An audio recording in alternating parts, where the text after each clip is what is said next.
21 అవతారాల్ని ఒక్కసారి స్మరిస్తే చాలు. ఈ 21 అవతారాల్ని ఒకసారి వింటే చాలు.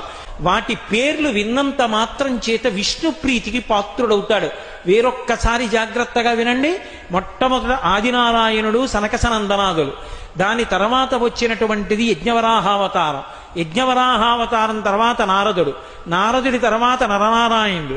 నరనారాయణుల తర్వాత వచ్చినటువంటిది కపిలావతారం. కపిలావతారం తర్వాత దత్తాత్రేయావతారం.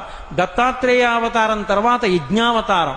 యజ్ఞుని యొక్క అవతారం తర్వాత వృషభావతారం. వృషభావతారం తర్వాత వచ్చింది పృథుమహారాజు గారి అవతారం. పృథుమహారాజు గారి అవతారం తర్వాత వచ్చినటువంటి అవతారం మత్స్యావతారం. తర్వాత కూర్మావతారం. తర్వాత ధన్వంతరి. తర్వాత మోహిని. తర్వాత నరసింహుడు. తర్వాత వామనమూర్తి. తర్వాత పరశురాముడు. తర్వాత రాముడు.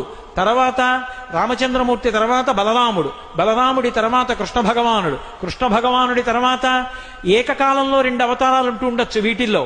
కృష్ణావతారం. కృష్ణావతారం తర్వాత బుద్ధావతారం. బుద్ధావతారం తర్వాత కల్కి అవతారం. మొత్తం 21 అవతారాలు.